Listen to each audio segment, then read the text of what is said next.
Mga kababayan, ito makakapag-post na tayo after ilang months na nakalipat na tayo dito sa Canada. Naobserbahan ko ang mga sasakyan dito kung gaano kaganda at anong pinakamabenta. Kaya meron akong 10 sasakyan na naobserbahan natin at nalaman natin based on research na pinakamabenta dito. Dito, marami akong nakitang Toyota dito sa parking na to. Katulad nitong Highlander, 4Runner, merong RAV4, may Toyota Tacoma, at may Toyota Tundra. So, isa to sa itong mga models na to talagang patok na patok din dito sa Canada. Pero malalaman natin mamaya kung ano ang top 10. Itong RAV4, malalaman natin kung ang pang ilan siya. Itong Tacoma, napakaganda ring pickup. At ito namang Tundra na panlaban sa mga full-size na pickup truck. Kita mo naman, laki-laki nito. Oh. Makikita mo yung makina, 5.7. V8 yan, V8. So, ganun kalakas lumagok ng gasolina itong makina nito. So, karamihan ng mga sasakyan dito ay gasolina talaga at bibihira ang diesel na sasakyan. Kaya, itong Tundra na to, lakas sumatak. At meron ding Kia na hybrid na katabi. So mapapansin nyo na maraming Toyota dito kasi karamihan ng mga gumagamit dito mga Asians. Pero napansin ko rin, marami rin mga puti na gumagamit na rin ng mga Japanese car at saka Korean cars dito. Wala lang ako nakita mga China brands na mga sasakyan dito. Puro mga kilalang brands talagang napansin ko dito sa Calgary, Alberta, Canada. So yan. Malalaman natin kung sila ba'y kasama sa top 10 itong mga nakaparadang sasakyan na to. Number 1, Ford F-Series. Ito talagang marami kang makikita sa kalsada nito kasi ginagawa nilang pang hobby, work, business, at iba pa. Katulad na lang nitong F-Series na to, no? Number 1 ang F-Series dito. Tulad na lang nitong F250 na to na napakalaki. So, ang laki ng makina, lakas sumatak. So, karamihan ng mga pickup trucks and SUVs dito ay pinanghatak talaga ng trailer. Kasi lalo na pagka during summer katulad nito, kaya maraming nagka-camping, maraming umahatak ng RV or trailer at iba pa. Kaya karamihan ng mga SUVs, kahit maliliit na SUV dito, ay merong trailer hook na naka-ready na para sa mga pwedeng hatakin. Okay, so ito F-Series, talagang marami nito sa kalsada, makikita mo. Tulad na lang nito, kita mo nasa tabi lang ng parking, dalawang Ford F-Series, isang Raptor at saka isang F-150. Marami talaga ako nakita mga F-150. Tapos mga F-250. Number 2, Dodge Ram na 1500. Ito lumalaban talaga sa mga Ford na F-Series. Sobrang dami rin makikita nito. Na-try ko na rin ma-drive to. Talagang panalo din talaga yung lakas ng makina nito. Meron ding 5.7 to na Hemi engine. Pero alam ko, binago na rin nila yung engine nila yung recently, 2024 or 2025. Kasi gusto na rin nilang mas maging matipid yung makina. Kasi yung 5.7, biruin mo, dumadagundong talaga to pag narinig mo, lalo na pag naka-open pipe. Punta naman tayo sa number 3, ang Toyota RAV4 na sobrang dami mo makikita sa kalsada sa isang intersection. Halos 4, 5 hanggang 6 makikita mo sa bayan yan. Itong RAV4 na to ay LE, kumbaga pinaka-base model, all-wheel drive. Maluwag na rin ang upuan, headspace at saka legroom. Talagang panalo din to.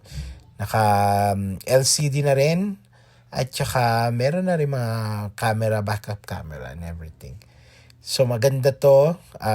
Talagang marami kang makikita na gumagamit nito dito at bumibili nito kasi pila-pila pa ang bumibili nito at nag-aantay talaga ng ilang buwan, 6 months to 1 year para lang makakuha nitong Toyota RAV4 na 'to.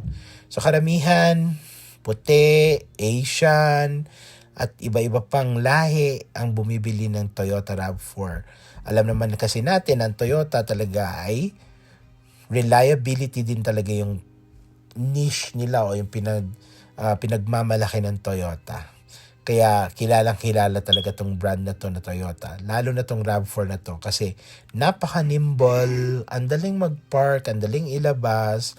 Kung maliit lang yung pamilya mo, panalo na tong 5-seater na to na Toyota RAV4 at marami ka na rin mailalagay sa likod nito. Yan ang number 3 natin, ang Toyota RAV4. Madako naman tayo sa isa pang pickup na contender, ang GMC Sierra. Ito, marami ka rin makikita nito kasi naglalaki yan at ayun, no? Katulad nun, no? Sundan natin. Malaki yung space, mataas, 4x4, all-wheel drive or 4x4, gas-powered engine. Talagang macho din ang dating nitong GMC na to, lalo na yung harapan niya talagang parang ang lapad, ang tapang ng dating, napaka-aggressive. So, gamit na gamit talaga ang mga 4x4 dito, lalo na pag winter at makapalang snow at ice na sa kalsada, talagang kailangan mo yung all-wheel drive or 4x4 dito. Pero pag summer naman, okay lang. Kayang-kaya naman ng mga sedan ang kalsada dito pag summer, of course. Isa pang pickup ang pumasok sa top 10, ang Chevrolet Silverado. No, meron na rin tayo sa Pilipinas niyan. Pero dito marami ka rin makikita ang Chevrolet na Silverado. Katulad niyan, ang ganda ng kulay. At number 6, Honda CR-V. Napakaganda rin, spacious. At pang-pamilya din tong Honda CR-V. Marami ka rin makikita nito. Mahal lang siya, mabenta rin at marami rin kumukuha nito dito. Pumasok uli sa number 7 ang Toyota, ang Corolla. Pag mga first car mo dito sa Canada, panalong-panalo na rin to, matipid sa gas, maintenance-wise, maayos, at saka tumatagal talaga. Marami akong nakikita mga lumang Corolla hanggang ngayon tumatakbo pa dito kahit kalawang-kalawang na yung kaha. Gustong-gusto rin ng mga taga-Canada itong sasakyan na to kasi napaka-reliable. Available ang all-wheel drive, front-wheel drive para dito. Pero kung dito ka nakatira, lalo na pag winter, kailangan mo ng all-wheel drive. Kasi mahirap mag-drive pag may snow. Isa pang sedan ang pumasok, ang Honda Civic. Paborito rin to ng mga younger driver, mga first time na magkakotse. Ito, katulad nito, 2-door na Honda Civic. Medyo luma-luma na siya pero tumatakbo pa. Marami rin dito. Makikita mo mga lumang Honda Civic, lumang Honda CR-V, talagang nasa kalsada pa at talagang napaka-reliable ng Honda rin dito sa kanila. At number 9, Nissan Rogue. Ito, sobrang dami rin dito sa kalsada. 3-cylinder na sasakyan. Kung hindi ka naman naghahanap ng super powerful na sasakyan, pwede na to, matipid sa gas. Ayan, katulad niya, no? Medyo luma na rin, pero marami pa rin gumagamit ito bago man o luma. Last but not the least, number 10, Hyundai Tucson.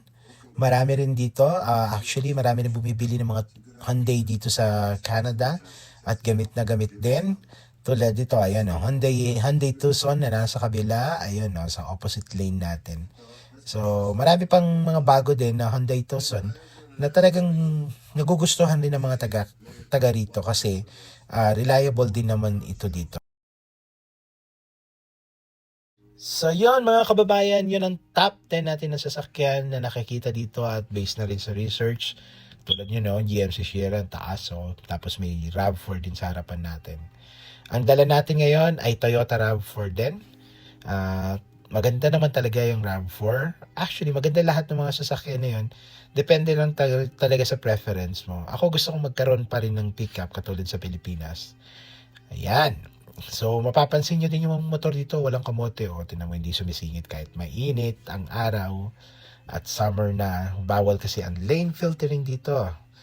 Kaya kailangan magstay ka pa rin sa line ng kotse. Pero bilang rider, dapat ganyan. No? Tama yung pwesto ng ng rider na to sa harapan ko. Kasi madali ka makakaalis. Kung sakasakaling matumbok ka sa likod. Oh, may tumabi pang F-series dito sa tabi natin. Sa kaliwa natin, bandang kaliwa natin, isang F350.